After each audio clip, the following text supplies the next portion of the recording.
Has your father ever laughed while you signed away an $85 million inheritance? I handed him a letter that made the entire ballroom stop breathing. They said I was only good for making coffee, not running a real estate empire.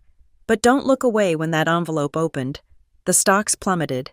What would you do if you had exactly 72 hours to flip a lifetime of being underestimated? I am Violet Green. 3 years ago. I was 32 years old and closing a deal on a duplex in Austin. My name just starting to get whispered in the right rooms. Then the phone rang. It was Denver General. My father, Graham Pierce, the monolithic head of Pierce Meridian Holdings, had been felled by a massive stroke. The man who moved markets with a single phone call couldn't speak. I packed a weekend bag. That weekend turned into 3 years. I left my life, my growing business, my future, and moved back into the stifling, silent mansion in Cherry Creek. The house smelled of lemon oil and old money, and now, the sharp, antiseptic tang of sickness. My sister, Elise, did not.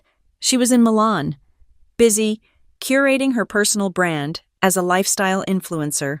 Her contribution to the family crisis was a weekly, 5-minute FaceTime call, broadcast from a sun-drenched cafe or a pre-party, her face a mask of practiced sympathy. "You're a saint, Vi," she would chirp, her eyes flicking to someone off-screen. "I just don't know how you do it. The connection here is terrible. Got to run. Love you." The call would end, leaving me alone in the echoing hallway, a pill organizer in my hand. The doctors were blunt. The recovery would be a long, brutal marathon. My father was a titan trapped in a failing body, and his rage was a scalding thing. I became his proxy, his nurse, his memory. I learned to navigate the labyrinth of the American healthcare system. I learned to fight with insurance companies, using their own codified language against them until they approved the experimental therapy. I learned to manage his 27 different medications, a color-coded rainbow of pills that kept him alive but hollowed him out. I sat through hours of physical therapy, my own muscles aching in sympathy as I supported his dead weight, whispering one more step until my throat was raw. I learned the precise angle to hold a spoon so he wouldn't choke. While I was mastering the art of geriatric care, my real life was bleeding out. The Rainstone Riverfront Pavilion. It was more than a project. It was a career-defining monument, a golden opportunity. My firm had made the shortlist. I was supposed to fly to Portland for the final presentation. Instead, I was on my laptop in a hospital waiting room, typing an email withdrawing my proposal. I cited personal family matters. It felt like typing my own obituary. I watched my name fade from the industry blogs, replaced by rivals who were actually building, not just managing decline. I was 32, then 33, then 35. My world shrank to the dimensions of a sick room. Then, 90%. That was the number the neurologist gave us. 90% recovered. It was a miracle. He said, Graham could walk with a cane. His speech, while slurred, was commanding again. He could feed himself. He could, most importantly, hold a pen and sign a check. The storm had passed. I started looking at flights back to Austin. I started sketching again. The idea's rusty but not gone. That was when Elise announced her return. She didn't just arrive. She made an entrance. She swept into the grand foyer not with suitcases, but with a 2-person vlog crew. She was wearing a blinding white haute couture dress that looked ridiculous on a Tuesday morning, her hair a perfect Milanese blonde. She kissed our father's cheek, careful not to smudge her makeup, the cameras rolling. "Daddy, you look incredible," she cried, a perfect, glistening tear tracing a path through her foundation. He beamed. It was the first genuine smile I had seen from him in 3 years. The next day, he called me into the study. Elise was already there, perched on the arm of the leather sofa, camera crew conspicuously absent, but their presence lingering like cheap perfume. Morton Vale, our family's lawyer for 40 years, stood by the fireplace. His face was a precise, neutral mask that I suddenly realized I hated. "Violet, Thank you for joining us, Morton began, his voice dry as old paper. He gestured to the mahogany desk. Documents were spread out in a neat, menacing fan. Graham has finalized his succession plan for Pierce Meridian Holdings. I stood. I waited. I had assumed, foolishly, that my sacrifice would be acknowledged. That my competence, which I had proven by managing his entire life, would finally be seen. To my daughter, Elise Pierce, Morton read.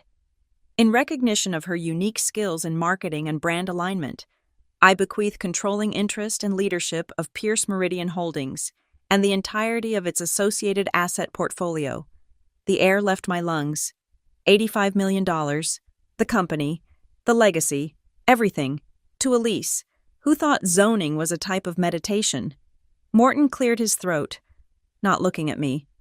And to my daughter, Violet Green, in gratitude for her recent assistance, I bequeath a one-time payment of $50,000 to be used to pursue her hobbies. $50,000, hobbies, a laugh, sharp and painful, almost escaped me. $50,000 wouldn't even cover the interest on the loans I'd taken out to keep my dormant Austin firm afloat. It was severance. It was a tip. You've always been so good at organizing things.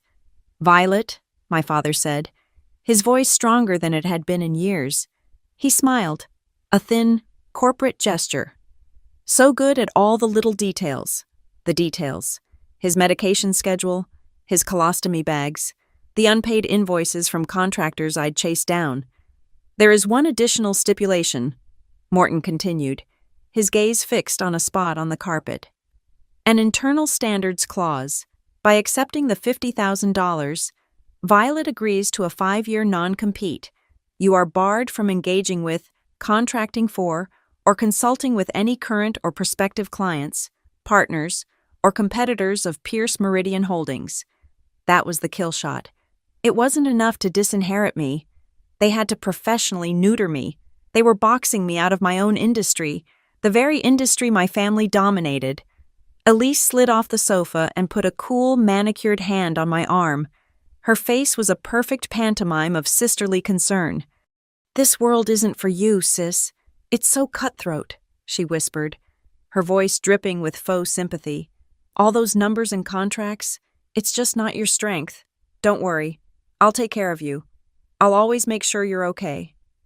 Her smile was a bright, sharp thing, like a nail pinning me to the chair. It was the smile of someone who had just won a prize they didn't even understand. My throat was tight, but my voice came out cold and clear. What's the deadline? Morton Vale blinked, surprised I had spoken. The board meets Friday to ratify the transfer. So, 72 hours. We need your signature by then.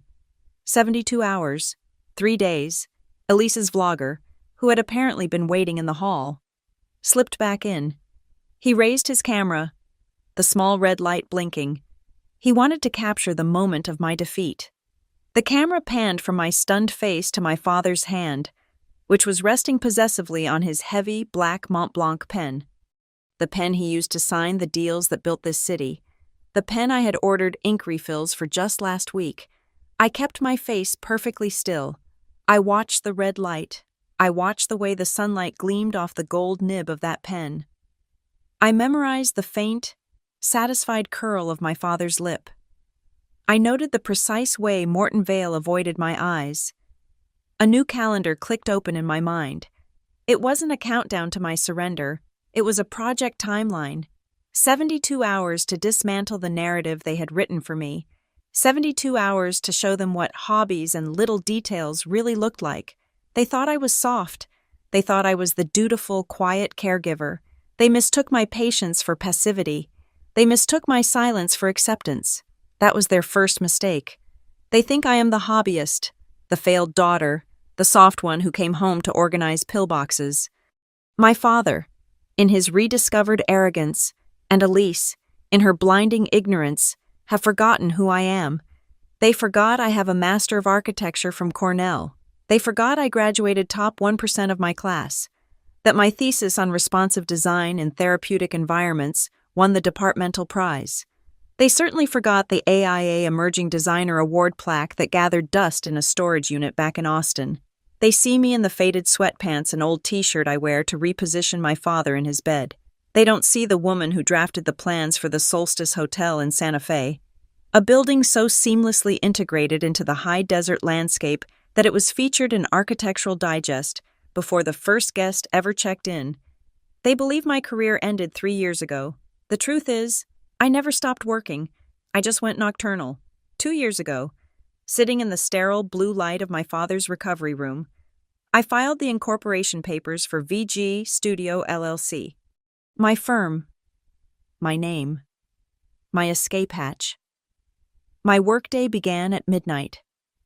After the night nurse had administered the final dose and my father's breathing had settled into a steady, medicated rhythm, I worked until 4 in the morning, a laptop balanced on my knees, the glow of the screen illuminating a stack of medical binders.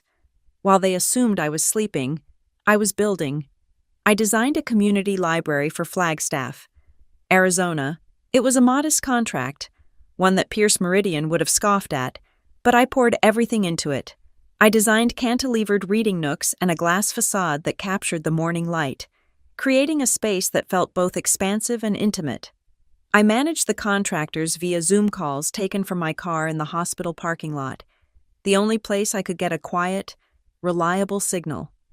I designed the Copperline Innovation Lab, a boutique research hub in Santa Fe. I focused on clean airflow and collaborative collision zones to foster spontaneous innovation. My client loved it. They never knew their architect was simultaneously fighting with a medical supply company over a shipment of feeding tubes. My work was my sanity. It was the one part of my life they couldn't touch, the one place where my skills were valued, not dismissed as a hobby. And then came Helix Care. Helix Care Therapeutics was planning the largest private biocampus development in the state, a sprawling, multi-billion-dollar complex dedicated to cutting-edge cancer research and integrated patient treatment. It was the contract of a lifetime. Every major firm in the Mountain West was bidding for it, including Pierce Meridian. I knew their proposal intimately. My father, in a moment of clarity 6 months ago, had tossed the blueprint tube at me. Find the flaws. Violet, my team is too expensive and too stupid. I found them. Their design was cold, efficient, and utterly devoid of humanity. It was a monument to capital, a place designed for machines and metrics, not for sick, terrified people. I spent a week drafting a memo outlining the inefficiencies in their patient flow, the high cost of their proposed energy systems, and the complete lack of restorative spaces. My father read my notes, grunted, and passed them off as his own. Then I did something else. I spent the next 3 months, in those sacred hours between midnight and 4 a.m., designing my own proposal. The name on the submission was VG Studio. There was no Pierce attached. It was an anonymous bid, a ghost in the machine. My design was the antithesis of my father's. I put the patient experience at the absolute center. I used biometric data to design responsive recovery rooms where the lighting and temperature would adjust to a patient's circadian rhythm. I wove gardens and natural light through the entire campus, breaking up the sterile lab environments. I created a dual-flow system that separated the intense, high-stress research environment from the calm, quiet treatment wings, yet allowed them to connect seamlessly. It was the best work I'd ever done, and I had made the final round. I was competing against my own family's empire, and they didn't even know it. My invisibility at home was my armor in the real world. For 3 years, I wasn't just a caregiver, I was the silent, unacknowledged proxy CEO of Pierce Meridian. When my father couldn't speak, I learned to read his grunts and gestures. When his hands shook, I typed his emails. Eventually, he just started forwarding me his entire inbox. Handle it, he'd rasp. I handled it. I handled the board of directors, drafting reports and correspondence that were so perfectly in his voice that they never suspected. I signed every email. Per Graham Pierce, temporary assistant. That temporary assistant renegotiated a $2 million steel contract, saving the company 9%. That assistant smoothed over a potential lawsuit from a subcontractor who hadn't been paid. That assistant ran the entire operation from a guest bedroom, armed with nothing but a laptop and an IV schedule. I know every single contractor in our network. I know that Morrison Ridge bids low, but their change orders will bleed you dry.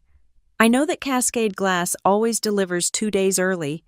I know the obscure city zoning codes that my father's own team ignores. I have the private cell numbers of half the city council. I built a database of every supplier, every bid, every dirty little secret, every hidden leverage point. I managed an $85 million company while they thought I was just managing a pill organizer.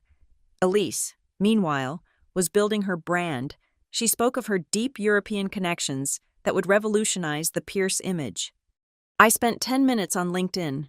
Her deep connections consisted of a 6-month junior publicist role at a Milan fashion house that went bankrupt. She had zero B2B experience. She didn't know the difference between a capital expenditure and a balance sheet. I found the proof in my father's disorganized study, a room I was often asked to tidy up, tucked inside a folder for the Cherry Creek house accounts. I found the invoices for the guest wing renovation, a project Elise had supervised from Milan.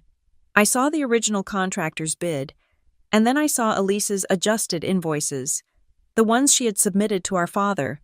The numbers were inflated by exactly 12%, a consulting and curation fee paid out to a shell LLC I'd never heard of.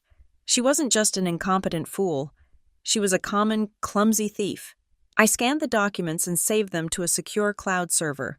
Evidence.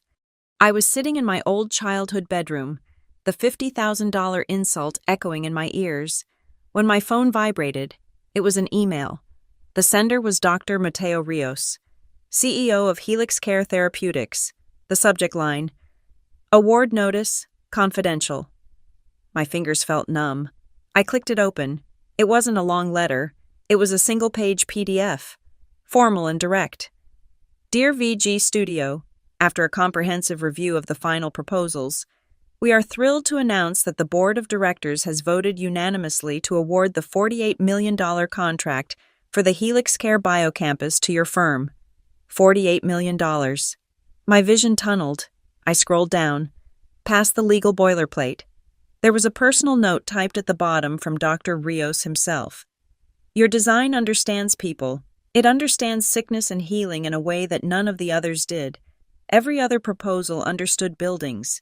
Yours understood the human soul. We are announcing our decision at the Pierce Meridian Summit on April 15th. We look forward to partnering with you. They were announcing it at my father's own event. The irony was so thick I could barely breathe. I didn't scream. I didn't cry. I made a phone call. Archer and Vale, how may I direct your call? Sarah Archer, please, tell her it's Violet Green. Sarah Archer was the most feared corporate litigator in Denver.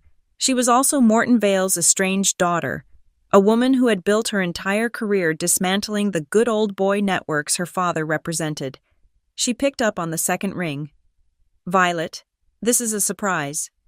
Sarah, I have a situation. I'm sending you 3 documents.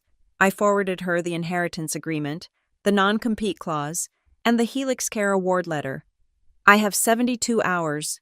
I heard the rapid click, click, click of her keyboard. She was silent for a full, agonizing minute. Well, she finally said, and I could hear the smile in her voice. Your father and my father have made a critical and frankly beautiful error. The non-compete, I said, my voice tight. It's an internal standards clause, Sarah explained, her voice cutting through the fog. It's written to bind an employee, a shareholder, or a beneficiary of the Pierce Meridian corporate structure. That's the key legal distinction.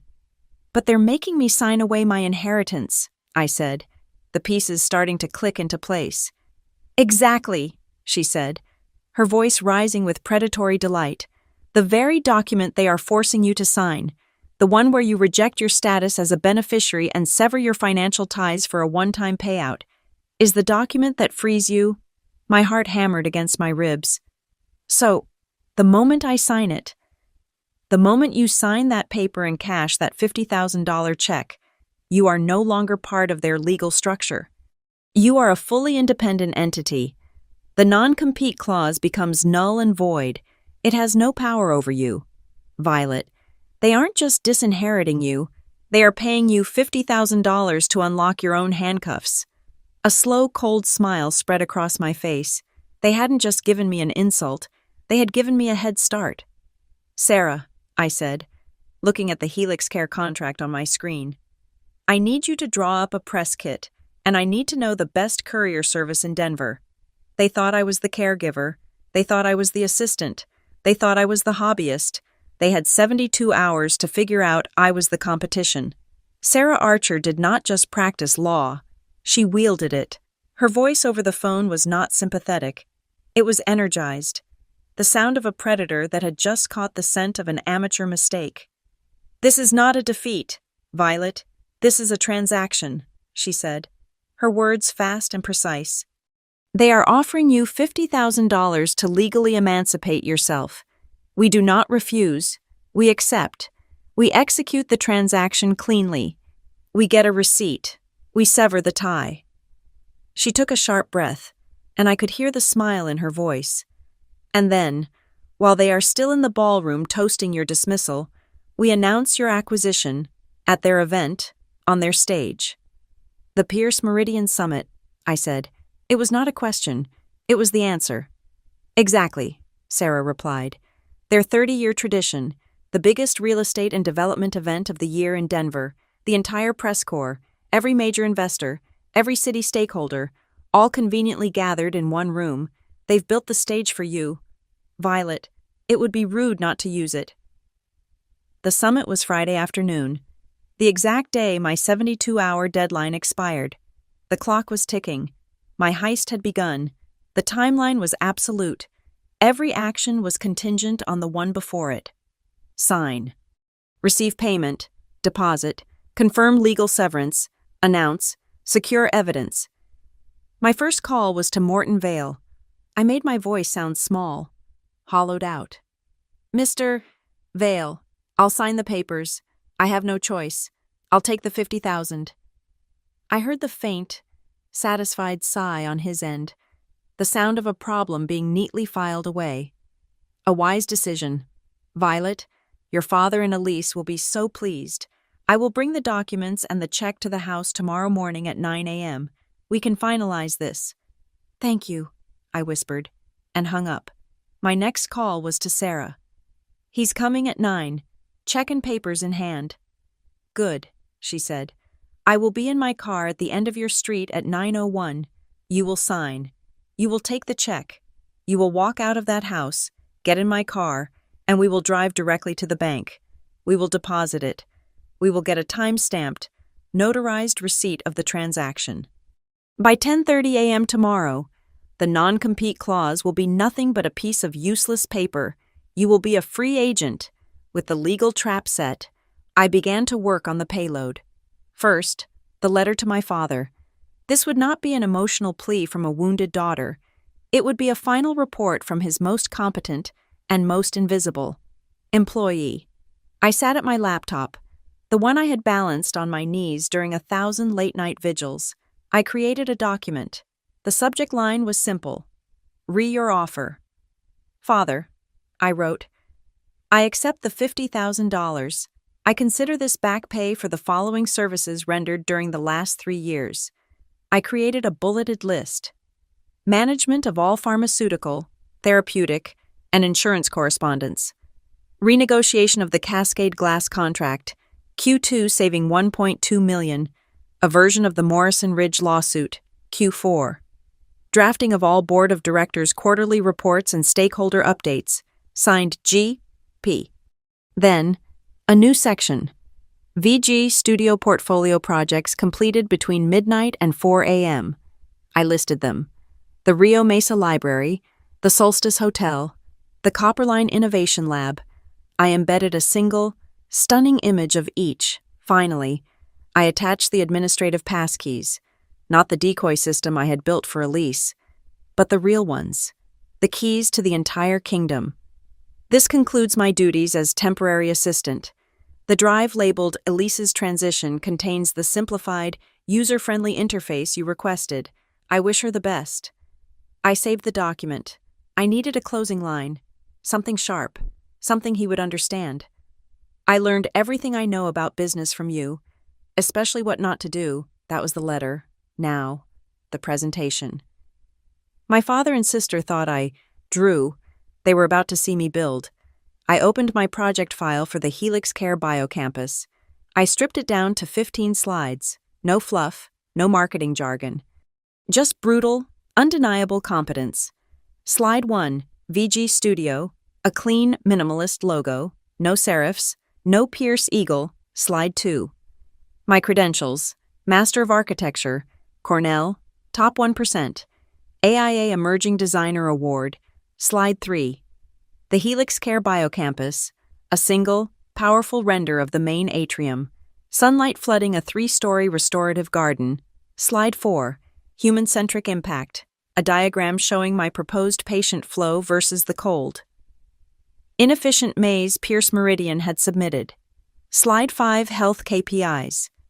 How my responsive design elements, clinically proven, could lower average patient recovery times by an estimated 12%. Slide 6. LEED Platinum, not a goal, a guarantee. Slide 7. Operational cash flow, a chart detailing how my integrated sustainable systems would save Helix Care $3.4 million per year in energy costs alone. The rest of the slides were the renders: glass, steel, and light. It was not a building, it was a cure. With the weapons prepared, I mobilized my allies. My first call was to Dr. Mateo Rios. "Mateo," I said, "it's Violet Green. The situation here has changed." "Violet, I was just about to call your father's office to congratulate him. Your designs are breathtaking." "Dr. Rios, my father does not know. He submitted a competing bid. He thinks I am a caregiver. He just disinherited me."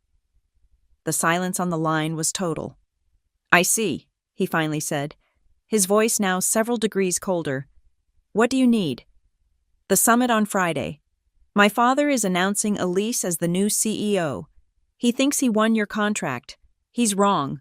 I need you and your board in the front row, and I need you to bring the physical, $48 million contract, the one with the official seal."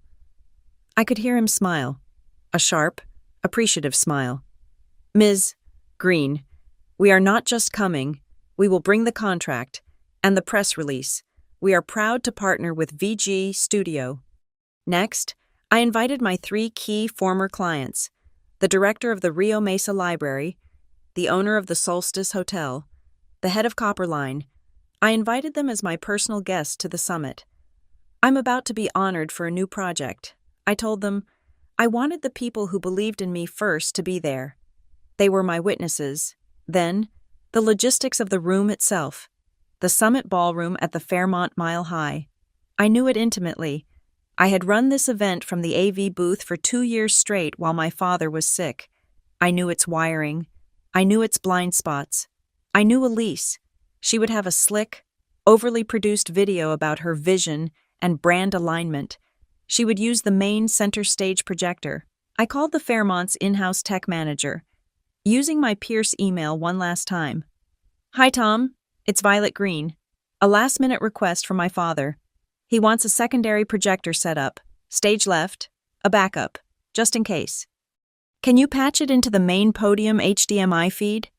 Tom sighed, the sound of an overworked event manager. "It's really late for a hardware ad. Ms. Green." "My father is concerned about reliability," I said, my voice crisp and authoritative.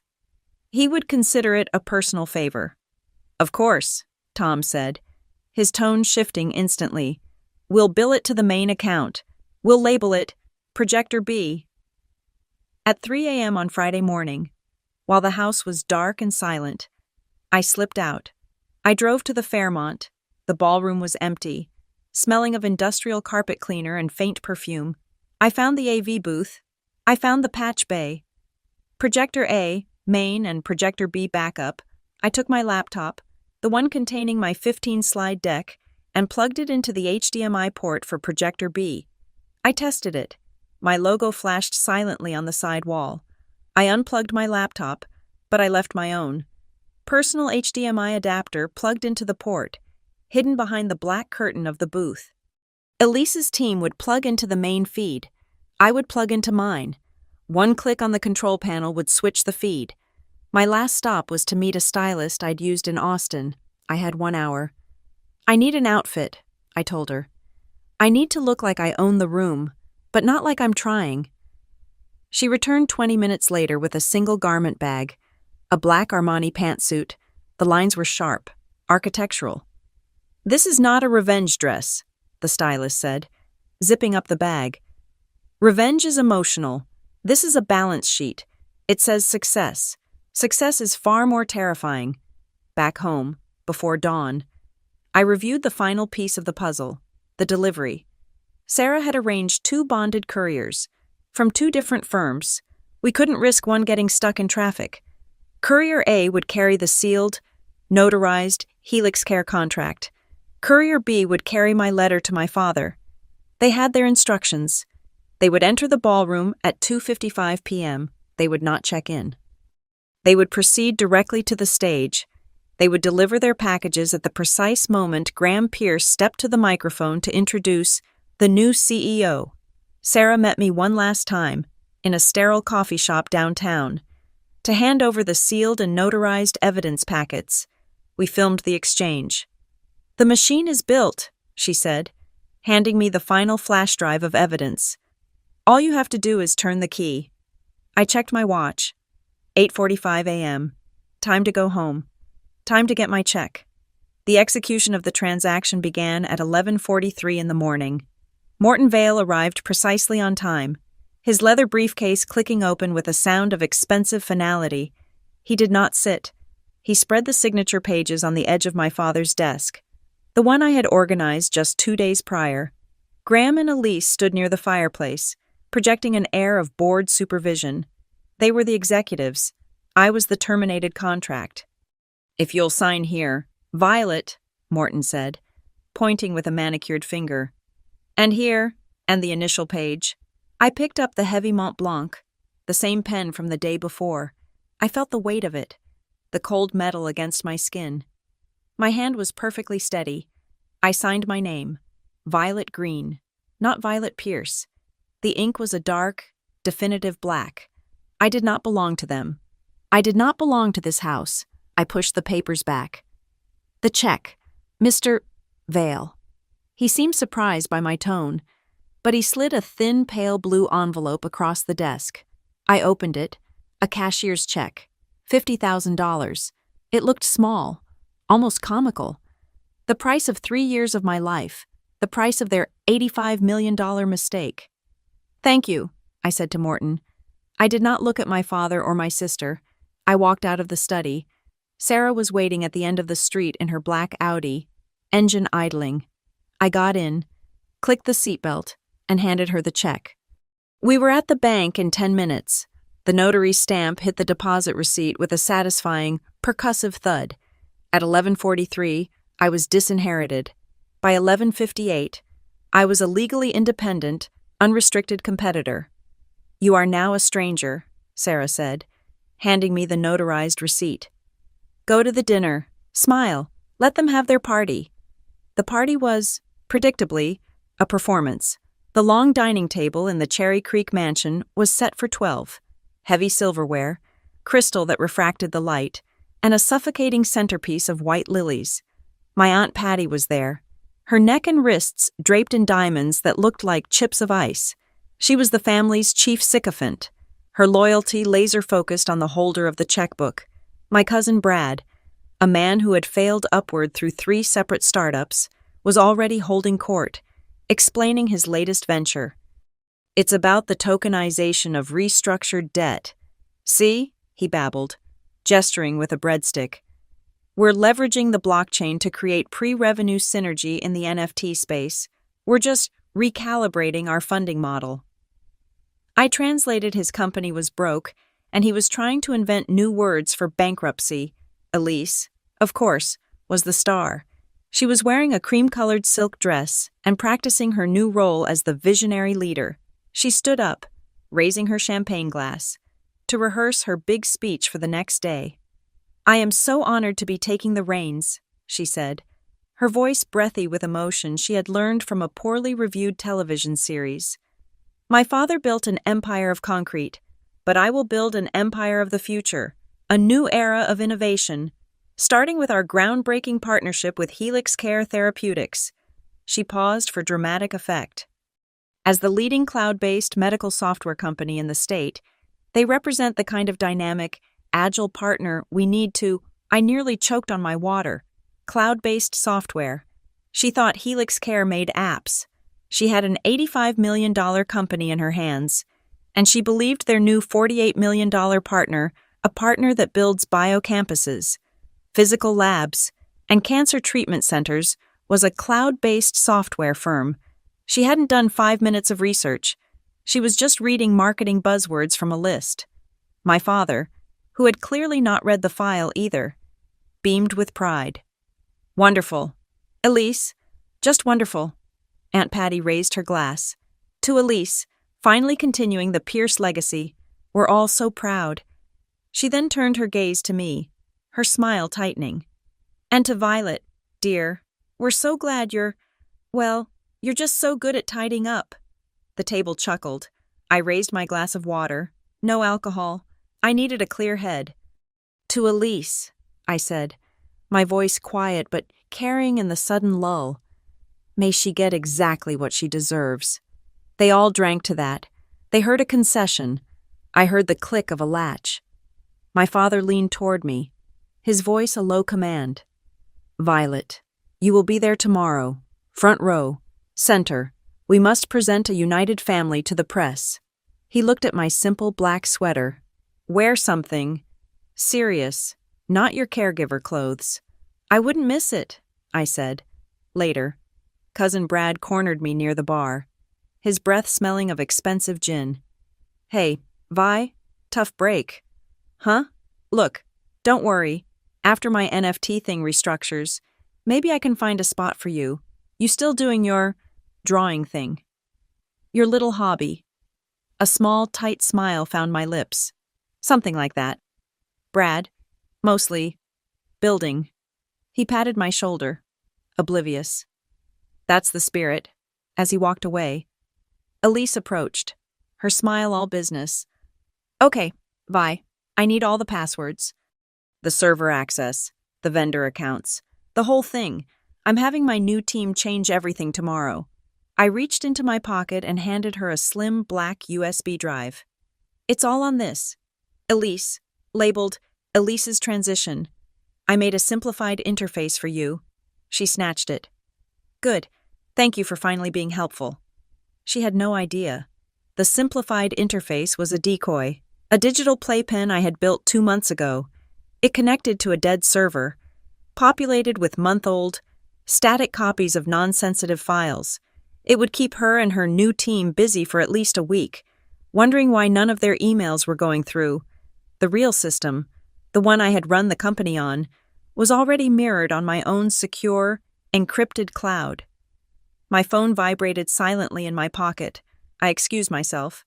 Walking to the cold, echoing guest bathroom, I pulled it out. 3 new messages. The first was from Dr. Rios. See you tomorrow. The full board is attending. We are very excited. Payload confirmed. The second was from Sarah Archer. Courier A and Courier B routes confirmed. Arrival 2:55 p.m. Camera is hot. We are green lit. Logistics confirmed. I opened Instagram. Aunt Patty had just posted a story. It was a blurry photo of Elise at the dinner table. Champagne glass raised high. The caption, CEO era loading Pierce Meridian Boss Babe Legacy. I took a screenshot. I saved it to the folder marked Evidence. I returned to the dining room. They were laughing, loud and oblivious, bathed in the warm light of the chandelier. They were so busy celebrating their victory, so sure of the script they had written. They were setting the table for a coronation. I was setting the lights for a deposition. 2:30 in the afternoon. The summit ballroom at the Fairmont Mile High was a sea of navy blue and charcoal gray. The air was pressurized, thick with the smell of expensive wool suits, faint, competing perfumes, and the hot dust aroma of the massive projector lamps that lit the stage. Hundreds of people, the entire Denver business ecosystem, were packed into gilded chairs, their voices a low, confident hum, the sound of ice clinking in water glasses, the quiet murmur of "close the deal" or Q3 projections.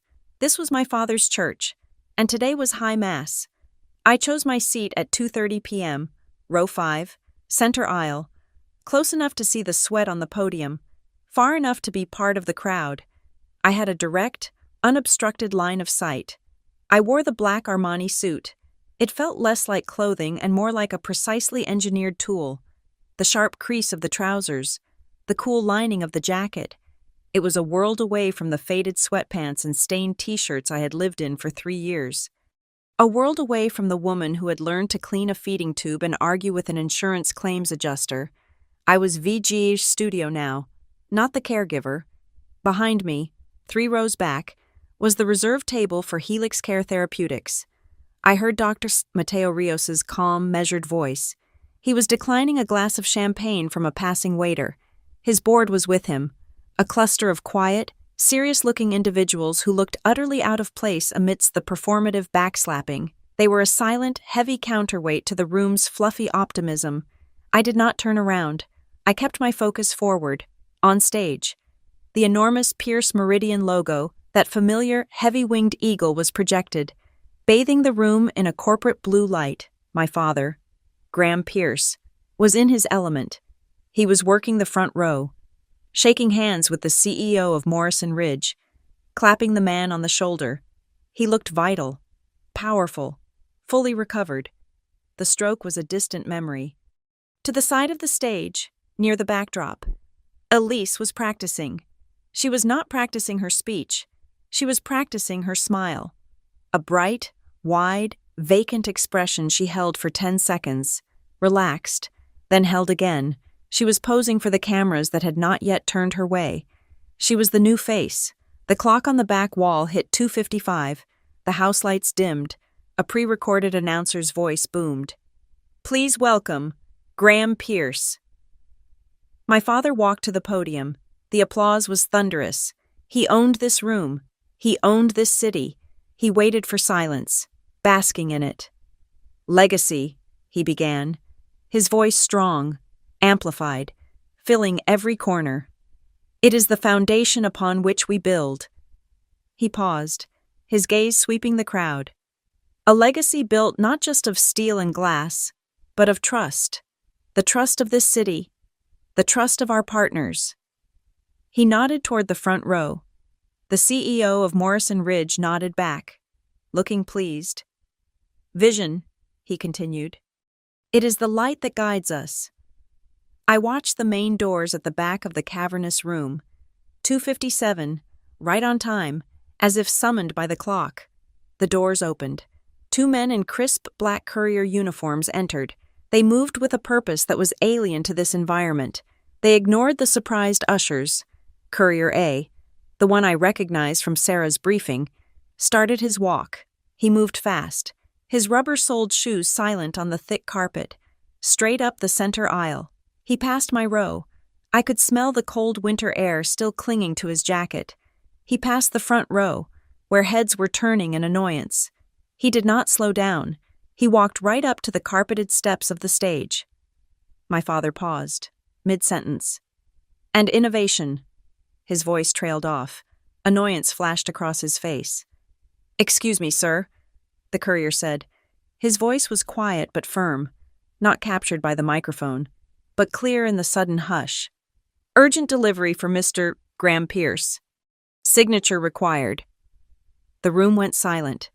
Every eye went from my father to the man with the envelope. Graham's jaw tightened. This was his stage. This was an interruption, but he was also Graham Pierce, the man in control. To refuse the package, to show anger, would be to look weak. Flustered, he gave a curt nod. "Fine." He scribbled his signature on the digital tablet. The courier handed him the slim, stiff envelope. My envelope and vanished back up the aisle. My father looked at the envelope. He was annoyed, but he was also a showman. He held it up. See, the work never stops. The crowd chuckled politely. He intended to put it aside, but the confidential stamp, the formal delivery, his curiosity, or perhaps his vanity, got the better of him. He tore the seal, right there on the podium. He wanted to dismiss it. He turned back to the microphone, unfolding the single page I had written. He glanced at Elise, who was beaming at him, waiting for her cue. He turned back to the letter. His smile was still fixed in place, a corporate mask. He read the first bullet point. Renegotiation of the Cascade Glass contract, Q2. Saving $1.2 million, the mask did not falter. But the light in his eyes dimmed. He read the next, a version of the Morrison Ridge lawsuit, Q4. His gaze flicked, almost imperceptibly, to the Morrison Ridge CEO in the front row, who was now watching him with new interest. My father's smile became a fraction tighter. He kept reading. I knew the exact moment he hit the section break, the part about VG Studio, the part about the Solstice Hotel. He looked up, scanning the crowd, his eyes finding mine in row 5. His expression was confused, vaguely irritated, as if swatting at a fly. He motioned for Elise. And now, to speak about that future. Our new CEO, my daughter, Elise Pierce. Applause. Elise glided onto the stage, a vision in white silk, her smile blinding. She took the center podium. My father stepped to the side, his attention half on Elise, half on the letter in his hand, his brow furrowed. "Thank you, Daddy," Elise cooed into the mic. The main projector behind her lit up with a soft focus image of her face. "Today marks a new journey, a new vision. I am so thrilled to announce our transformative new partnership with Helix Care Therapeutics." More polite applause. She was beaming. "This journey," she continued, "will take us into the new digital frontier, our partnership with the leading medical software company in the state." She kept talking, but I was not watching her. I was watching my father. He had stopped scanning the crowd. His eyes were locked on the paper. I knew the exact line he was reading, the final line. "They chose me." He looked up from the paper, his eyes wide, uncomprehending. He looked at Elise, then at me. His face was a mask of confusion, then dawning, horrific realization. He was no longer seeing the crowd. He was seeing the words. The paper began to tremble, just slightly, in his hand. His podium microphone was still live. It was sensitive. He took one step toward Elise, his hand gripping the letter. The word was a hoarse whisper, but the microphone caught it and amplified it to the entire silent room. "Helix Care," Elise paused, her smile faltering. "Yes, Daddy, our new software." "What is this?" My father interrupted, his voice louder now, cracking with a new, raw emotion. He waved the letter at her. "What is this? Daddy, what?" Elise's voice was a confused squeak. Her smile was gone, replaced by a mortified, teenage panic. "You're ruining You're taking the Helix Care contract." His voice was rising. He was not speaking to Elise. He was staring, laser-focused, at me, in row 5. The room choked. The air was sucked out of it. The Morrison Ridge CEO was now leaning forward, his eyes narrowed. The partners from the city's biggest law firm were whispering furiously to each other. "Violet," my father roared. The name echoed, a crack of thunder. "You're taking my contract." Every head in the ballroom swiveled. 300 pairs of eyes. The spotlight found me, still sitting. I stood up. My legs were steady. The black suit felt cool and sharp. I looked past my father, past my sister, and to the back of the room. "I'm not taking it." "Father," I said. My voice was clear. I did not shout. "I won it." A wave of sound, a gasp, a collective what? A chair scraped loudly on the hardwood floor behind me. Dr. Mateo Rios stood up. His voice was calm, authoritative, and it cut through the chaos. "He's right, Mr. Pierce, but so is she." All eyes now snapped to him. "Helix Care Therapeutics is not a software company," Dr. Rios said. his voice ringing with absolute clarity. "We build biocampuses. We develop cancer treatments. We were looking for an architect who understood humanity. And we found one." The room exploded. It was not a shout. It was 1,000 whispers, a sibilant, rushing sound. Shh. The flashes started. The reporter from the Denver Journal was on his feet, his camera flashing. Pop, pop, pop, pop. The bursts of light catching the stunned, furious look on my father's face and the deer-in-headlights panic on Elise's. Elise was crumbling. Her face, a moment ago so perfectly composed, was pale and contorted. She grabbed the microphone, her knuckles white. "She's lying," she shrieked, her voice high and unstable. "This is insane. She just makes sketches. She's a hobbyist. She's nothing." "She is my architect," Dr. Rios stated calmly from the back. "She's a nursemaid," Elise screamed, completely unraveling. She changed his bedpans." The word bedpans hung in the air. A shocking, desperate, ugly thing. "Security!" Elise yelled, pointing at me. "Get her out of here." But I was already moving. I walked down the center aisle, not toward the stage, but toward the AV booth at the side of the room. I slipped behind the black curtain. Tom, the tech manager, was white as a sheet, frozen, staring at the chaos. "Ms. Green, I can't. This is the main feed." I did not say a word. I reached past him. I pulled the heavy HDMI cable Elise's feed from the splitter. The main screen went blue. A collective "oh" from the crowd. I plugged in my own. The one I had left coiled and waiting. I hit the switch on the control panel to change the input. Projector EA. Main went dark. Projector B. Mine flared to life.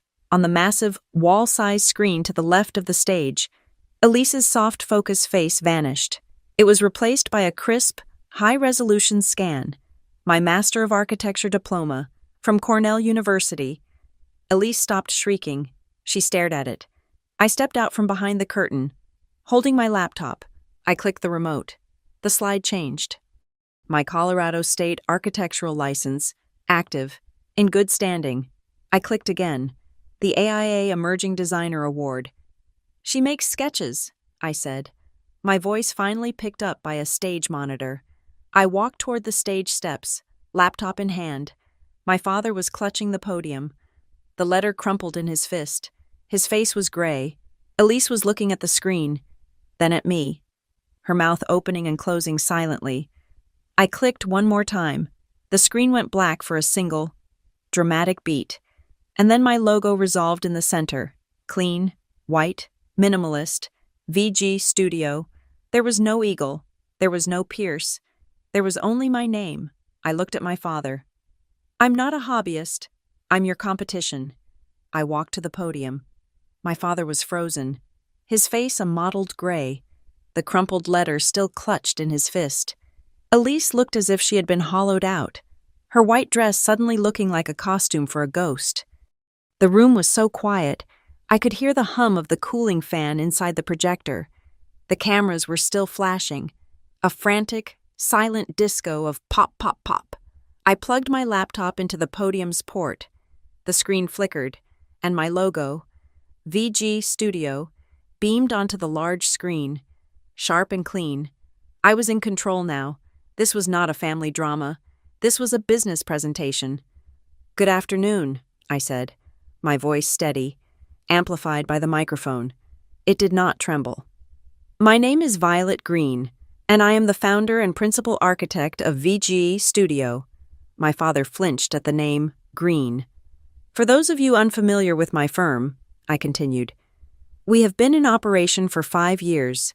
In that time, we have completed 12 major projects across 3 states, maintaining a client satisfaction and on-time delivery index of over 95%. I clicked the remote.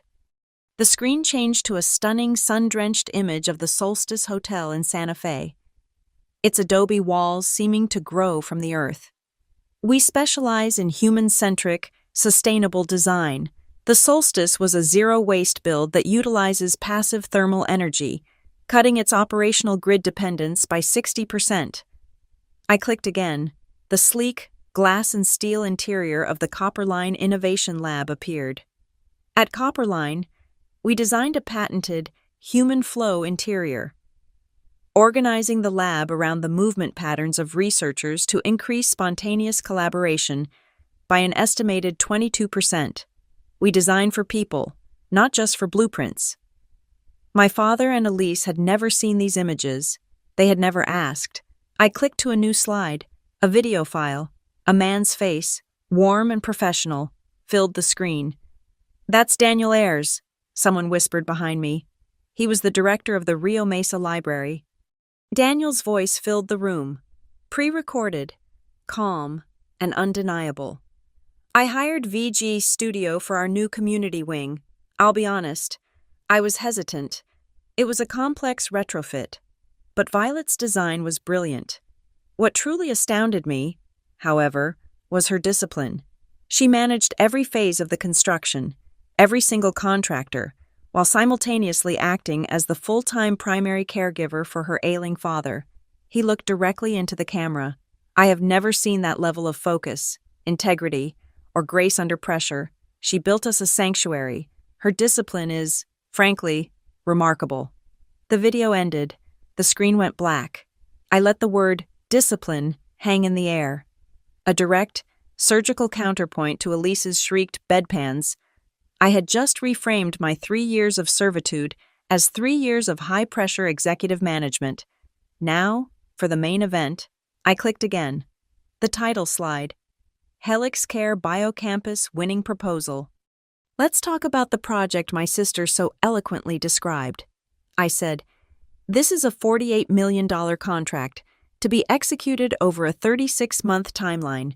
It will create an estimated 230 new permanent jobs in the Denver area." I clicked to the financial slide.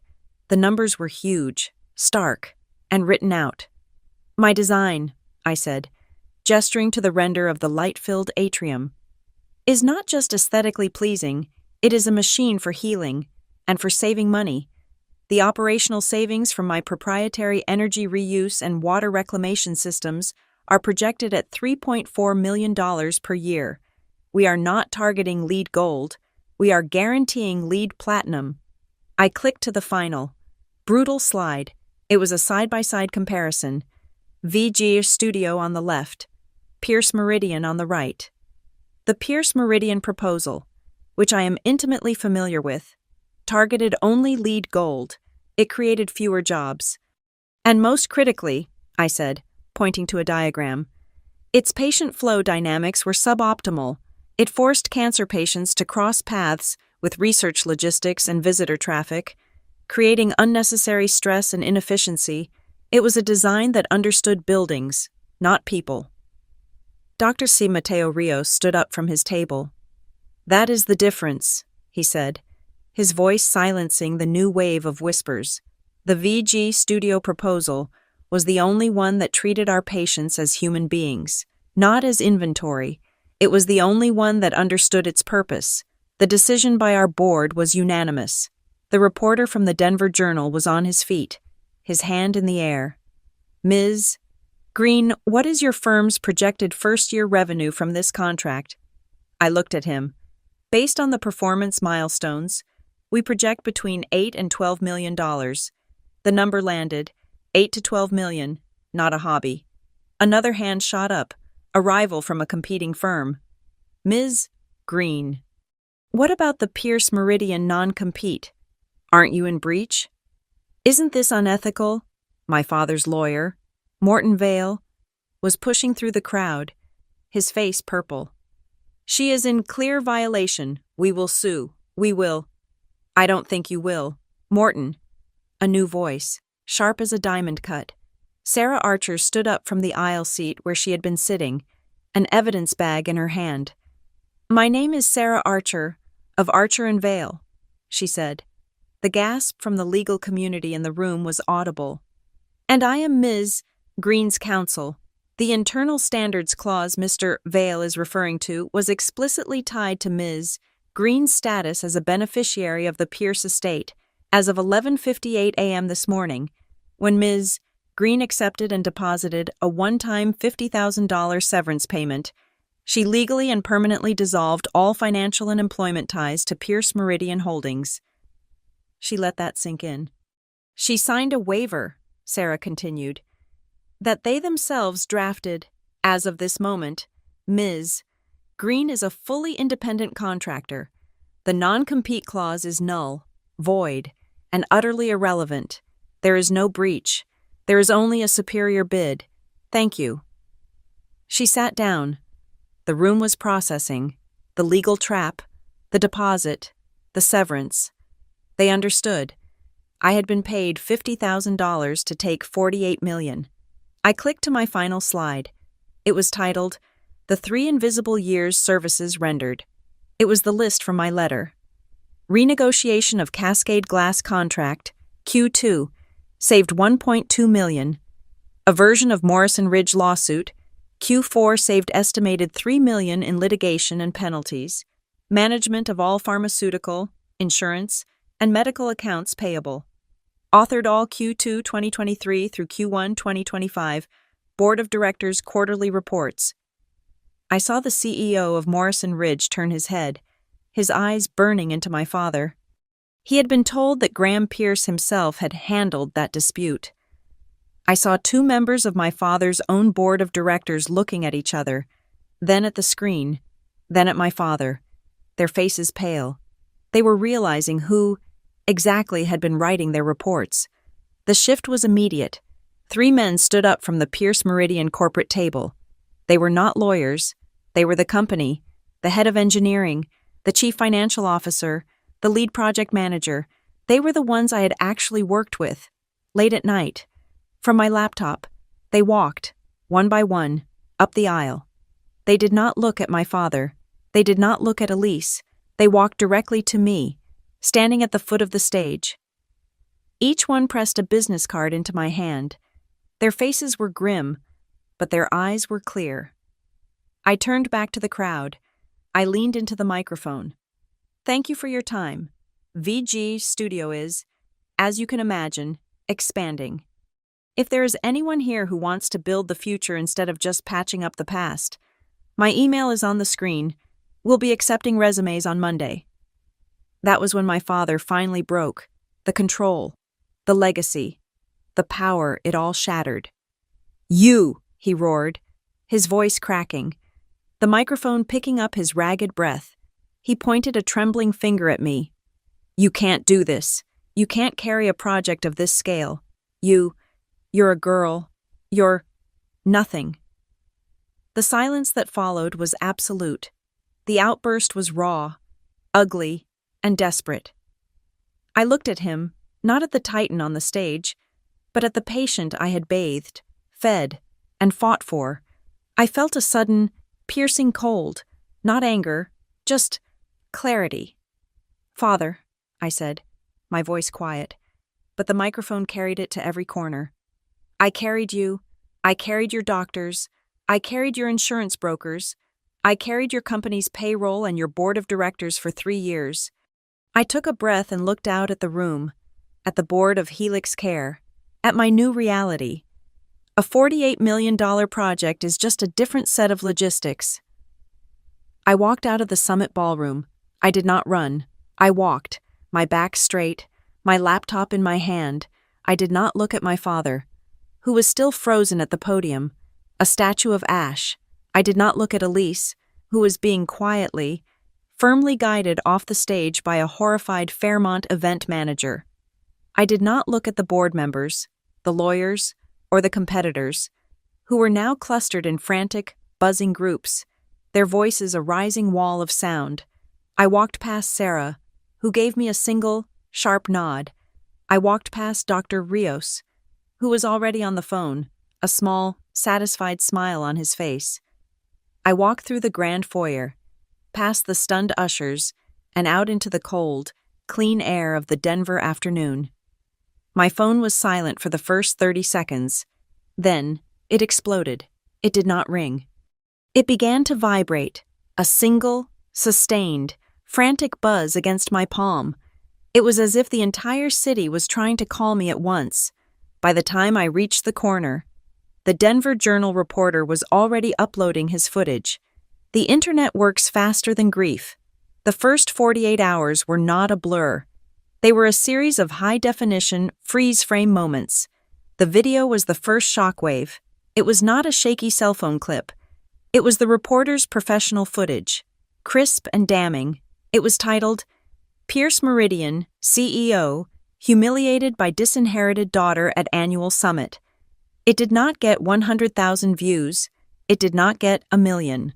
By Sunday morning, 48 hours after I stepped onto that stage, it had 1.8 million views in the local market alone.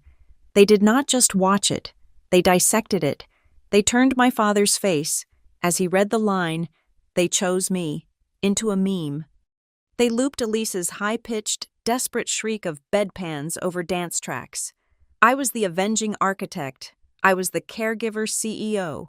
I was the woman who had walked into a den of lions and walked out with the entire zoo. The second shockwave was financial. Sarah called me on Saturday morning. I was in a sterile, temporary office space I had leased under VG Studios' name, drinking bitter black coffee from a paper cup. "Good morning," she said. Her voice was pure caffeine. "Are you watching the private ticker?" "I don't have access to that," I said. "Of course you don't. Let me read it to you." I heard her keyboard clicking. "Pierce Meridian Holdings is a private company, but its bonds and secondary market valuations are a key indicator of stakeholder confidence. As of 9:05 a.m., your father's company has lost 9% of its value." 9% in a day. "The bonds are being downgraded," she continued, her voice brisk. "The people who trade his debt are panicking. They just watched the entire succession plan, and the company's biggest new contract, detonate on a live feed. They saw the new CEO confuse a biocampus with a software app. The third shockwave was the desertion. The CEO of Morrison Ridge, the man my father had clapped on the shoulder, did not call my father. He called the Denver Journal. His statement was released an hour after Sarah's call.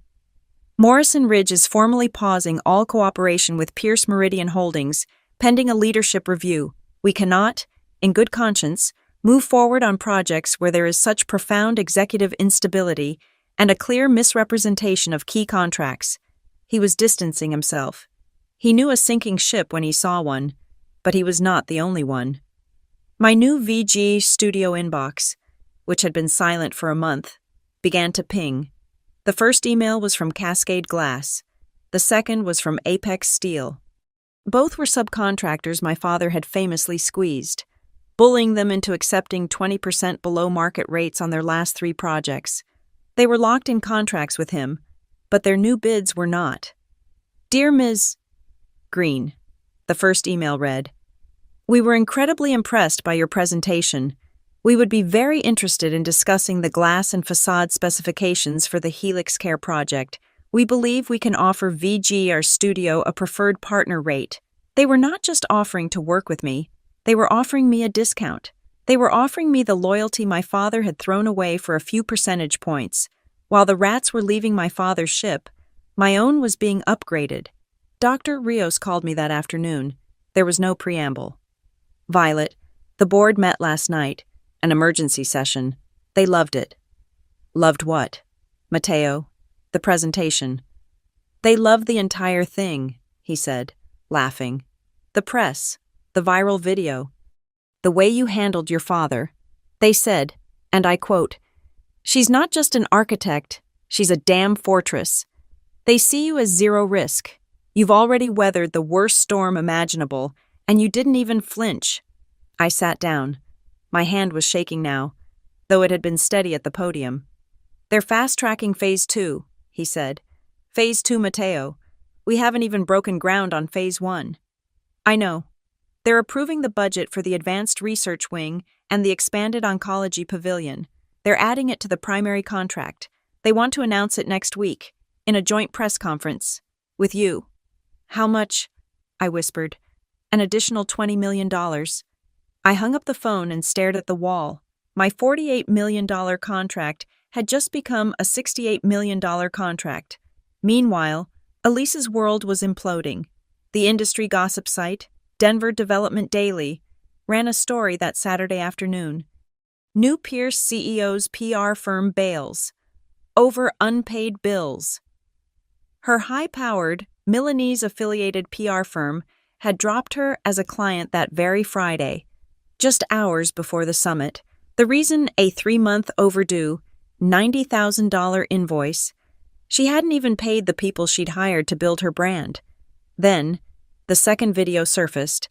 It was a clip from a local cable business show, filmed 2 weeks ago, intended to be her soft launch as a new face in Denver real estate. It was a panel discussion. The moderator, a sharp older woman who actually knew the industry, turned to her. "Elise, as a new voice, what's your perspective on the new mixed-use zoning proposals for the South Platte district?" Elise beamed, her white teeth flashing. "Zoning is it's so important.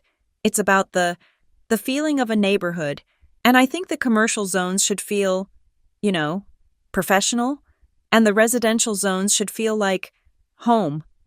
And my vision is to bring those two feelings together."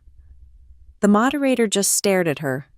"So, you're not familiar with the actual code proposals, the ones about floor area ratio and tax incentives?" Elise's smile never wavered. "I'm a big picture person. I leave the little details to my team." The clip was brutal. It was attached to a new op-ed by a respected urban planning critic, titled, "Pierce Meridian's New CEO Doesn't Know What Zoning Is." My inbox continued to ping. 14 emails by Saturday lunch. These were not subcontractors. They were job applications.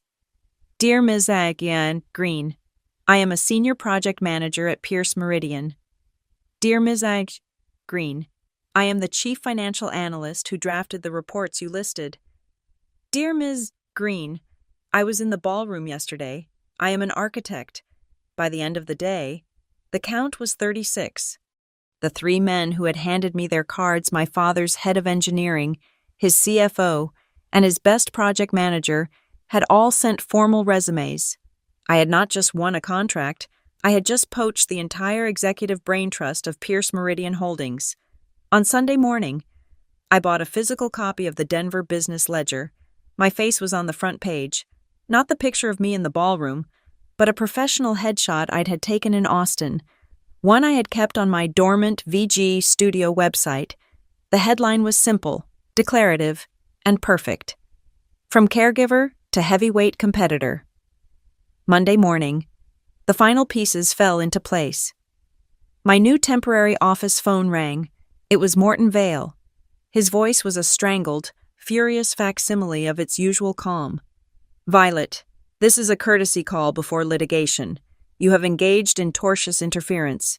You have willfully and maliciously damaged the reputation and financial standing of Pierce Meridian. You have breached your fiduciary duty.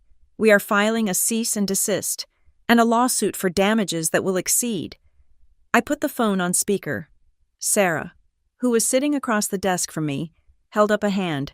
"Hello, Morton," she said, her voice light and cheerful. "Sarah Archer here. Good to hear your voice," he sputtered. "Sarah, you have no part in this. Your client is in—" "Morton," Sarah interrupted, her voice turning to ice. "I am sending a single, compressed file to your inbox. It should be arriving now." I heard her click her mouse. "In that file, you will find a time-stamped, notarized copy of the executed inheritance waiver.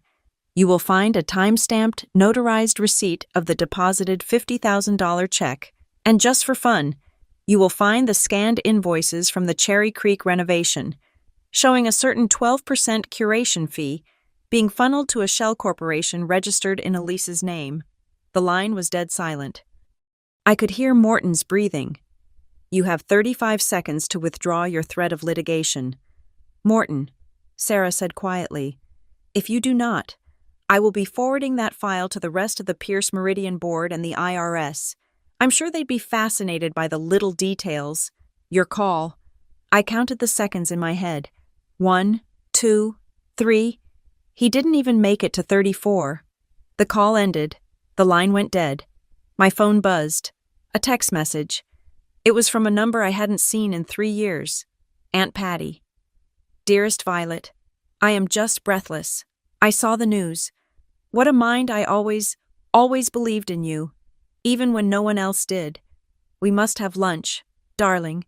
We have so much to celebrate. The hypocrisy was so pure, so shameless, it was almost beautiful. I looked at the message, at the fawning, desperate words. I pressed my thumb to the screen. Block, delete. Another text came in. Almost immediately. It was Dr. Rios. The board is ecstatic. This week's press coverage, the Ledger article, the buzz, it's worth an entire year of our marketing budget. You didn't just win a contract. Violet, you launched a brand. I put the phone down.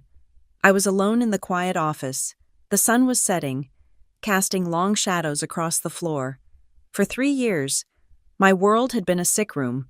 Now, I had a $68 million company, a staff of the best minds in the city waiting for my signal, and the undivided attention of the entire market. I opened my new business banking app. The $50,000 severance check was listed as the first deposit. It looked so small. And then I saw the new wire transfer. Processed and cleared just an hour ago. The first milestone payment from Helix Care. Sent early as a show of good faith. $5 million. It was just a number on a screen. But it was clean. It was mine. I had not inherited it. I had not been given it. I had earned it. I looked at the $50,000 line item. That insulting, dismissive, pathetic little check.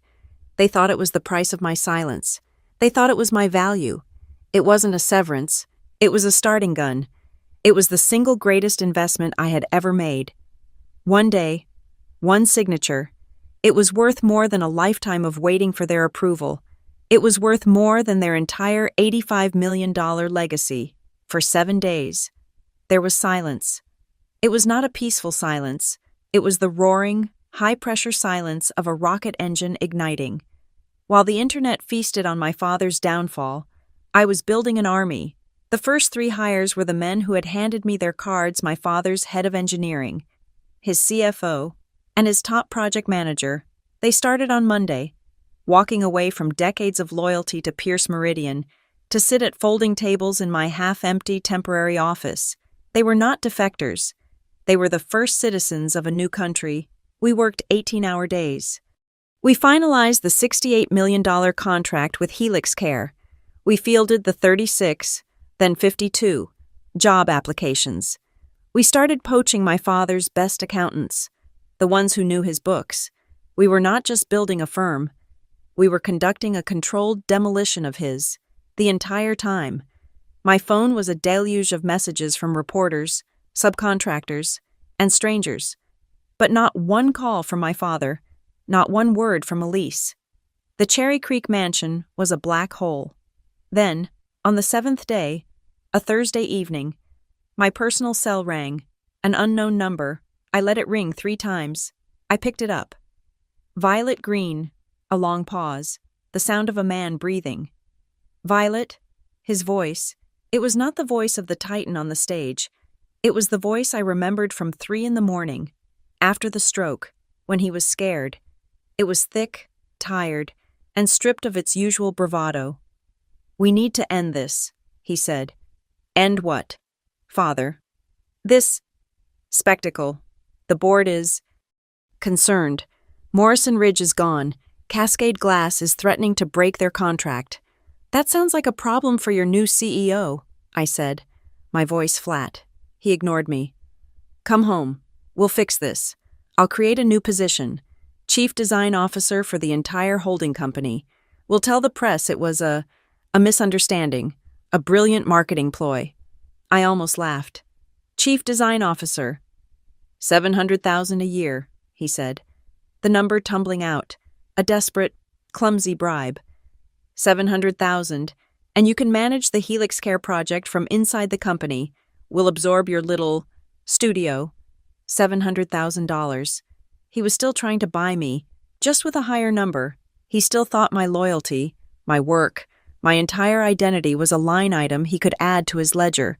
He still thought he could create a position, and I would come running, like a dog. No, I said. The silence on his end was heavy, filled with a new, cold anger. What do you mean?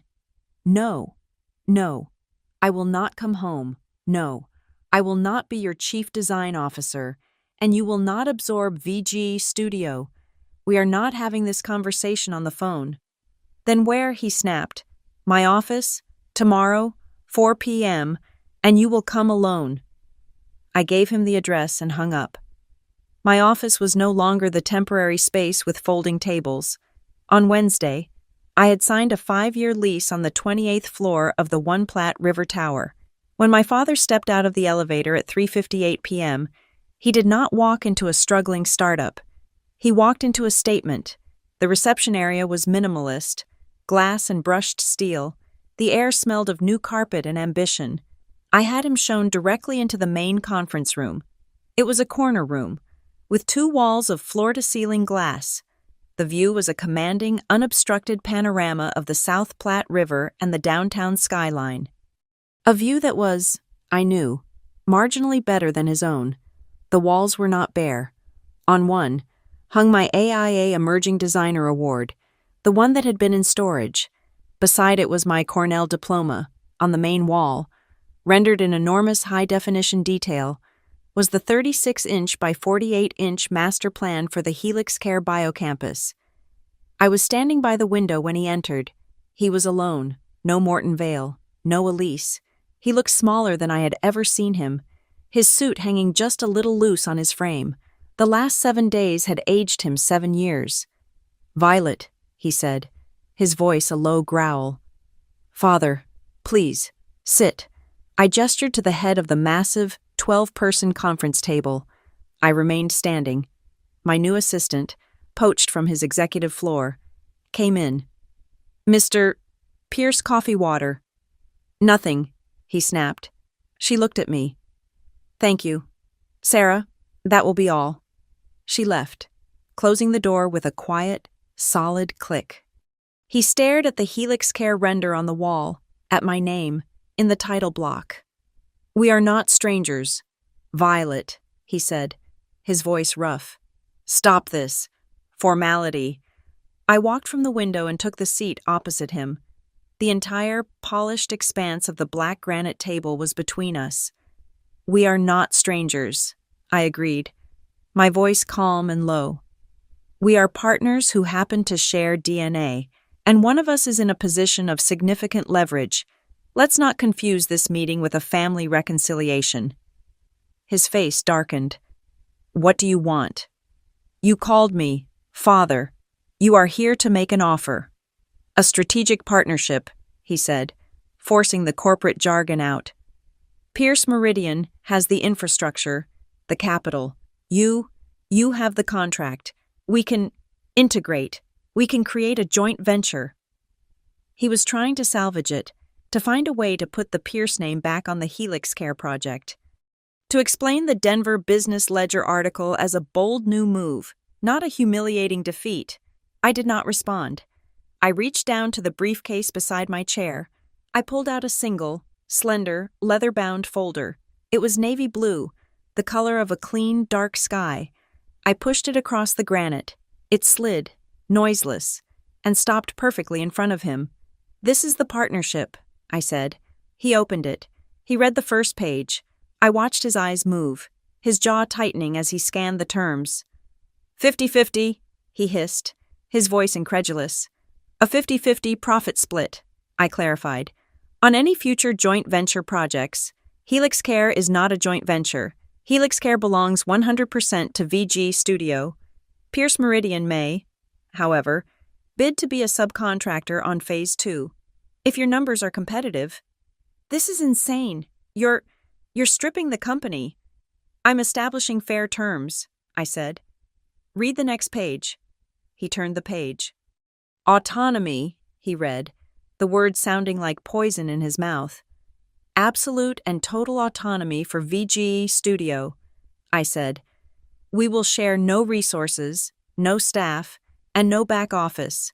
Our financials will be firewalled. You will have no oversight, no approval rights, and no access to my client list. You will be a silent, capital-only partner, and only on projects we mutually agree to pursue." He looked up, his eyes burning. "You would never have this. You would never have any of this, if not for my name, if not for the education I paid for." "You paid for the education," I said, leaning forward. "I did the work. You seem to have a recurring problem separating those two concepts." He was about to speak, but I held up a hand.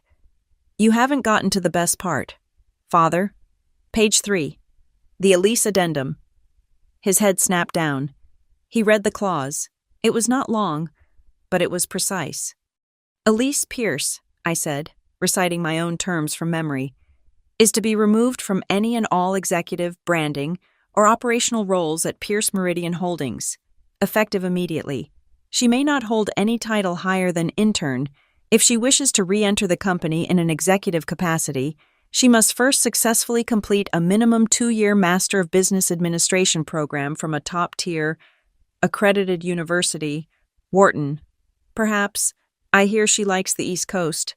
He slammed the folder shut. The sound was a sharp crack in the silent room. "You are trying to destroy her," he whispered, his face pale with rage. "I am trying to save your company," I corrected him. "I am installing a competence clause. Your board will thank me for it. Elise can post all the selfies she wants from the library at Wharton. It will be good for her brand." You planned this," he said, his voice a low, ragged accusation. "The letter, the presentation, the people you stole. You planned this all from the start." I stood up and walked back to the window. I looked down at the river, at the city I was about to rebuild. "No," I said, my back to him. "You're wrong." I turned to face him. "I plan to be respected," I said. "I plan to have my work acknowledged. I plan to be seen as more than a hobbyist or a caregiver. You are the one who set the terms of my exit. You are the one who named the price, $50,000. I just built a plan based on the new reality you created for me. You are confusing my strategy with your consequence." He had no answer. He just stared at me. The man who had moved markets, now completely and totally outmaneuvered. "You have 7 days to sign," I said. "You and your board. If I do not have a signed document by 4 p.m. next Thursday, the terms get worse. My price goes up. The profit split becomes 60-40. And I will personally be calling your 3 largest remaining clients to show them what VG Studio can do for them." He stood. He picked up the navy blue folder.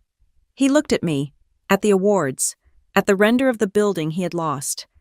"You have become your mother," he said, intending it as an insult.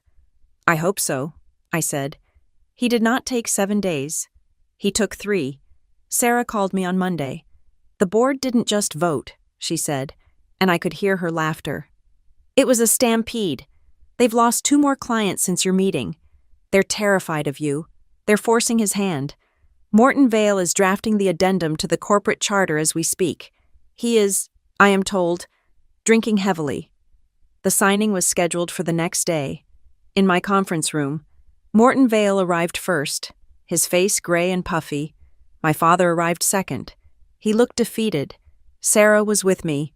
We were the victors. The documents were signed in near silence, the only sound the scratching of expensive pens on heavy paper. When it was done, my father and I stood. He did not offer his hand, so I offered mine. "To our new partnership, Father." He looked at my outstretched hand for a long, agonizing moment. Then he took it. His grip was cold, dry, and weak. It was not a father's handshake. It was the handshake of a defeated king. It lasted exactly 2 seconds. There was no hug. He and Morton turned to leave. "One last thing," I said. My father stopped, his hand on the door. "Mother's storage unit, the one in Capitol Hill. I need the key." He turned, his expression one of genuine, blank confusion. "The storage. Why, it's just old clothes, books. I haven't opened it since she died." "I know," I said. "That's why I'm asking for it now."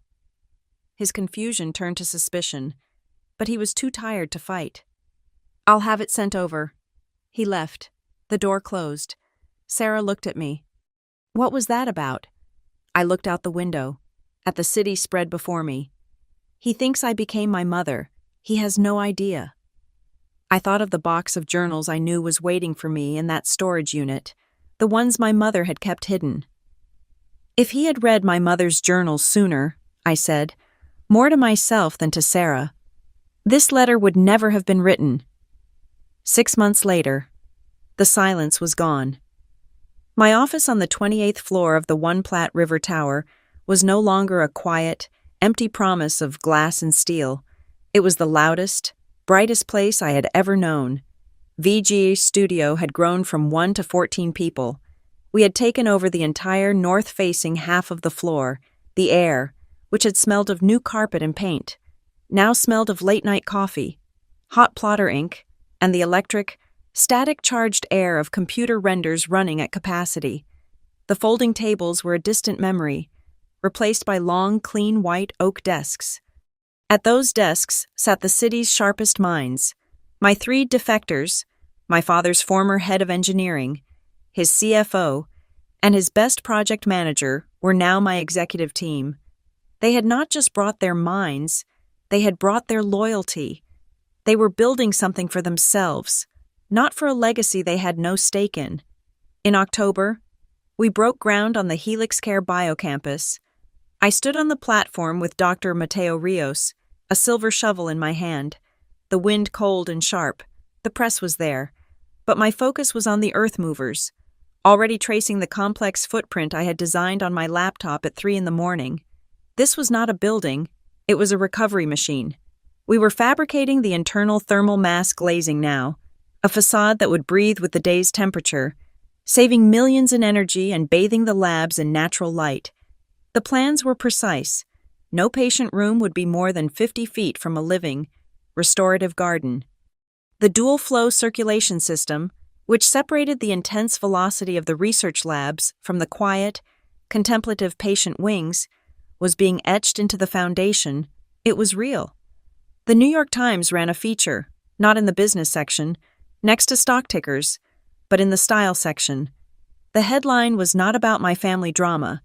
It was about the work. The human-centric generation, how one architect is designing for healing.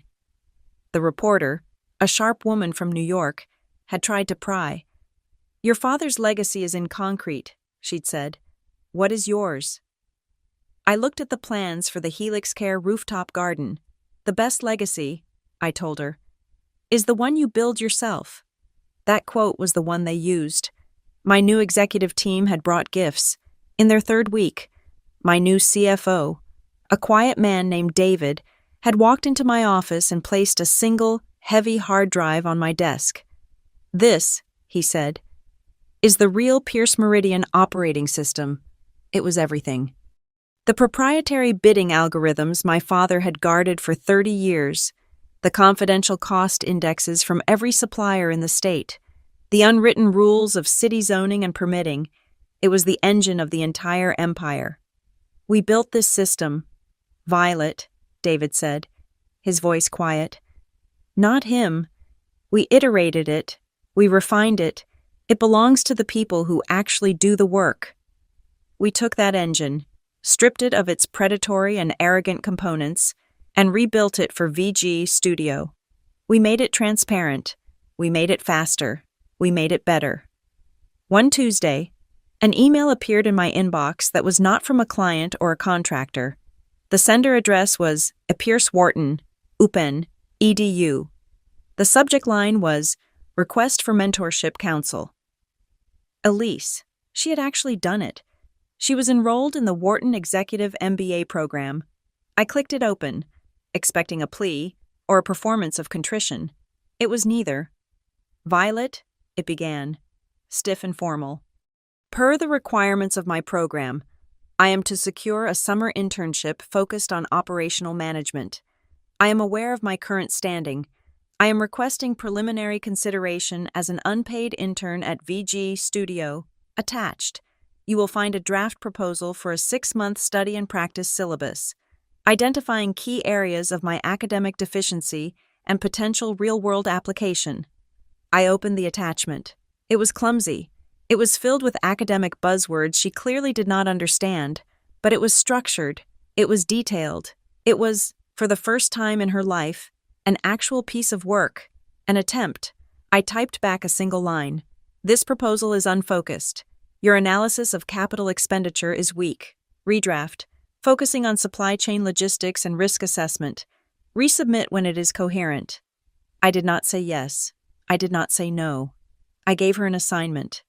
That weekend, I finally used the key my father had couriered over. The storage unit in Capitol Hill was a small 10 by 10 metal box, smelling of dust, cedar, and time. He was wrong. It was not old clothes. It was my mother's real office. It was filled, floor to ceiling, with rolled canvas drawings, my drawings, every sketch, every floor plan, every childish elevation of a fantasy treehouse or a high school competition entry. She had saved every single one. Each roll was tied with a silk ribbon and labeled, in her elegant, architectural script, Violet, age 9, first sectional cut. Violet, age 17, library competition, finalist. She had been my archivist. She had been paying attention when everyone else was looking away. Tucked in the back, in a fireproof document box, was a thick gray envelope. It was not addressed to me. It was addressed to Graham. I opened it. Inside, there was a single, folded sheet of her stationery, and inside that was a letter to me. It was dated 6 years ago, just weeks before she died. My dearest Violet, it began. You are quiet, but you see everything. Your father is a man who mistakes the volume of a voice for the value of its content. He thinks the one who shouts is the one who is strong. He is, and will always be, wrong. He will try to make you small, because he is terrified of your potential.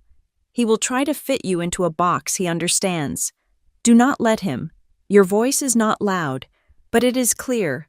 It is precise. Keep your notes. Do your work. Learn everything, especially the things they do not think you are watching.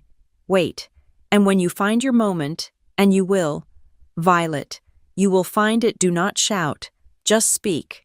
The world will listen.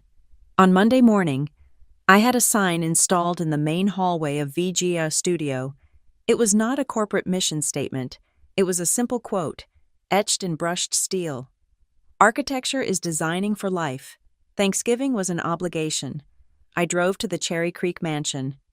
The house felt smaller, the ceilings lower, the air thin. It was just the three of us at the cavernous mahogany table. My father, at the head, Elise, home for the holiday break, and me. The silence was a thick, heavy blanket. My father cleared his throat. He did not look at me. He stared at his plate. The Times article, he said, his voice low, gravelly. It was adequate. The building looks impressive. He took a drink of water. Your mother, he said, still not looking up. She would have been proud. I stopped, my hand resting on my water glass. I looked at him, really looked at him. The Titan was gone. He was just a man, an old, tired man who had made a catastrophic miscalculation. She was proud, I said, my voice quiet, not unkind. She was proud when I was still invisible. She was proud when I was just drawing in notebooks. She saved the receipts. He had no answer for that. He put his fork down. A chair scraped on the hardwood floor. Elise stood up. She did not speak. She did not make a performance of it. She walked to my father's side, picked up his empty plate, then walked to my side and picked up mine. She carried them both, silently, into the kitchen. I heard the sound of the faucet running. It was a small, simple, real gesture. She was clearing the table. She was, perhaps for the first time in her life, doing the work. The machine I had built began to feed itself. Dr. Rios, now my greatest champion, made an introduction. Violet, he said over a coffee meeting, you need to meet the CEO of North Star Genomics. A video call, a woman with sharp, intelligent eyes. We read the Times article, Ms. Green, she said. We're planning a new West Coast campus. We want the firm that designs for life. We also heard you know how to build a fortress. My pipeline, which had been 0 6 months ago, now had 2 more 8-figure opportunities. My story, the one from the ballroom, had become something of a legend in Denver. It was a lesson, passed around in hushed, excited tones by young women in engineering, in law, in architecture, but they were learning the wrong lesson. They thought the lesson was the confrontation. The true lesson was not the explosion, it was the preparation. The lesson was what my mother knew. Don't find your courage. Find your clarity. Take the notes. Learn the systems. Do the work so deeply and so quietly that when your moment finally arrives, you are the only one in the room who has the answers. Be so competent that your very existence is an undeniable, structural fact. My father and his remaining board, clinging to their new, minority stake joint venture, found their pride in the structure. Their new pride was the building. My pride was the people within it. The day of the Helix Care Biocampus inauguration was not just bright, it was blinding. The building itself was the source of the light. 18 months of relentless work, compressed into this single, perfect moment. The facade of internal thermal mass glazing, the breathing skin I had designed, caught the high-altitude Denver sun and fractured it, throwing reflections across the courtyard. 300 people politicians, medical executives, national press were gathered. The air buzzed, not with the hostile energy of the Fairmont ballroom, but with genuine, palpable excitement. This was not a hostile takeover. This was a birth. My father had called me 2 days prior. His voice was thin, hesitant. Violet, the invitation. I would like to be there. Of course. Father, I'll have my assistant reserve you a seat. No, he said, and the pause was heavy. I would like to be in the front row. It was not a demand. It was a request. A plea to be seen with me, to share the light I was now generating. He wanted the world to see the reconciliation, the united front. Of course, I said. He was there, in the front row, looking smaller than I had ever seen him, his suit hanging slightly loose. His eyes were fixed on the building that bore my firm's name. Elise was also there. She was not in haute couture. She was not followed by a vlog crew.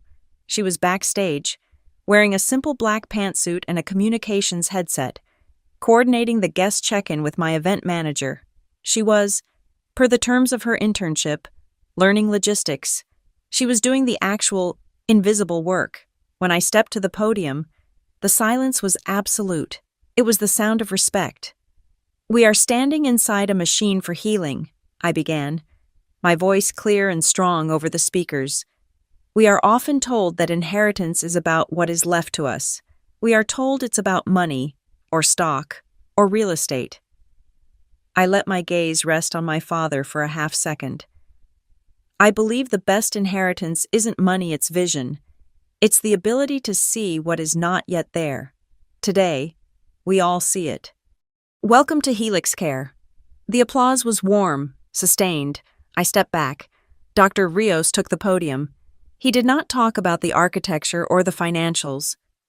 He talked about a 7-year-old girl named Sarah, who would be the first pediatric oncology patient to walk through these doors next week.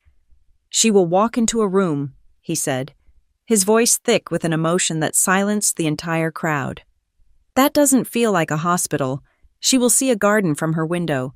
She will feel the sunlight on her face, and that is where the cure truly begins, a respectful, emotional silence. After he spoke, the MC, a local news anchor, stepped up. And now, for the ceremonial ribbon-cutting, Dr. Rios, Ms. We moved to the wide satin ribbon, the cameras all focused. And, of course, the MC said, reading from his card, we'd like to invite the Pierce family, who have been such a foundational part of Denver's development, to join them for this momentous occasion. This was it, the public performance of reconciliation. My father stood, his face a complex mask of pride and uncertainty. Elise, headset off, emerged from backstage, her expression nervous but professional. They moved to stand beside me. This was the photo, the Pierce family reunited.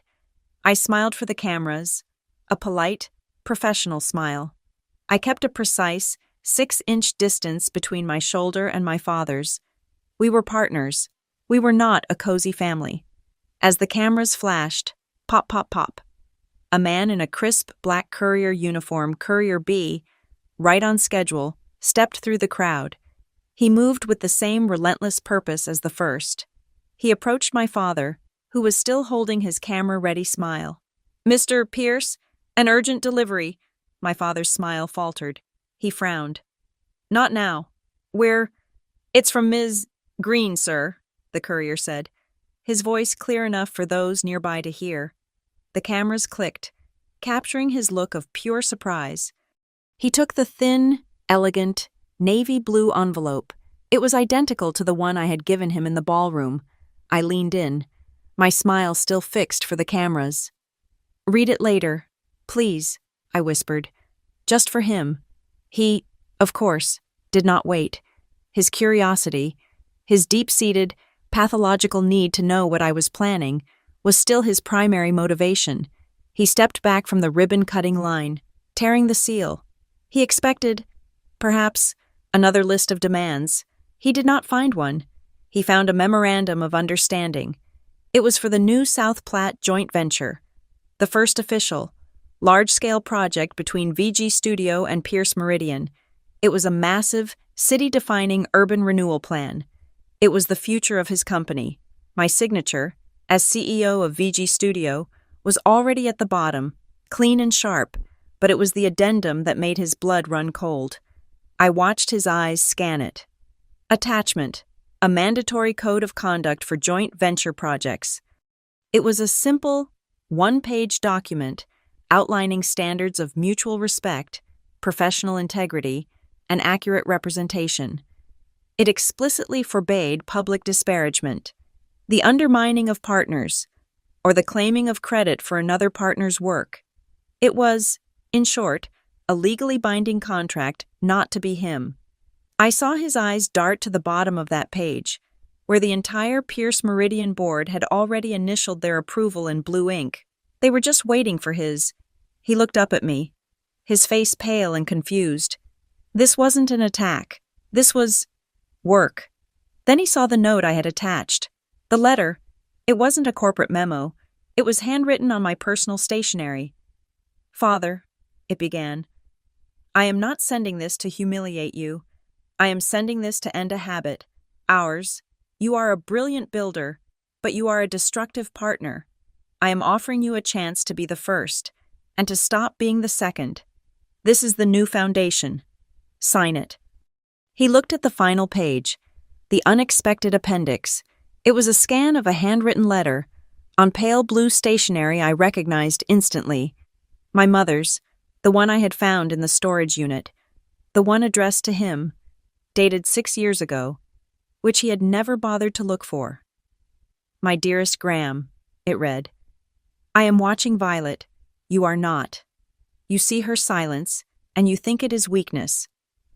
You see her diligence, and you call it a hobby. You are building an empire, my love, but you are blind to the brightest light in your own house. I am writing this and sealing it, just in case, if you ever, in your pride, make the mistake of truly diminishing our daughter. If you ever try to break her, read this, and stop. You will not recover from it. She is the only one who sees the world as it should be. Do not stand in her way." The cameras were flashing at the ribbon, but I was watching my father. He stood motionless, the paper trembling in his hand. He was not reading about his finances. He was reading the ghost of his wife, a voice he had ignored, reaching across time to tell him the truth.